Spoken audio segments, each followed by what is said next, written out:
မင်္ဂလာပါခင်ဗျာအောင်ရဆိုင်ကနေပြန်လည်ကြိုဆိုလိုက်ပါတယ်ဒီနေ့မှာတော့ EZB Outdoor CCTV တွေက single ထည့်အသုံးပြုလို့ရတယ် HHC 4G လေးနဲ့မိတ်ဆက်ပေးချင်ပါတယ်ဒီ model လေးမှာဆိုရင် single ထည့်တဲ့အသုံးပြုနိုင်ပြီးတော့ Wi-Fi နဲ့လည်းဒီ network cable နဲ့တိုက်ရိုက်ချိတ်ဆက်အသုံးပြုနိုင်ပါသေးတယ်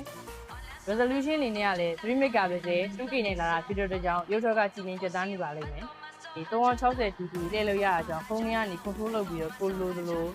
ချိန်ညှိပြီးတော့ကြည့်ရှုနိုင်ပါသေးတယ်။အောက်ကကင်မရာလေးကလည်းဒီ60 dp ပေါ့နော်အပေါ်အောက်တက်ပြီးလို့လှည့်ပြီးတော့ကြည့်ရှုလို့ရပါတယ်။နောက်ပြီးတော့သူ့ရဲ့ဒီ system မှာဆိုရင် smart tracking ပါမယ် active different ပါမယ်ပေါ့နော်။ setting ထဲမှာကိုလိုသလိုချိန်ညှိပြီးတော့အသုံးပြုလို့ရပါတယ်။ကဲပါအခုလို EZB CCTV နဲ့ပတ်သက်ပြီးအခုလိုတာများရှိခဲ့ရင်ကျွန်တော်တို့အောင်ရဆိုင်မှာအစုံအလင်ရှိတာမို့ live wave အားပေးဖို့ဖိတ်ခေါ်ချင်ပါတယ်ကျေးဇူးတင်ပါတယ်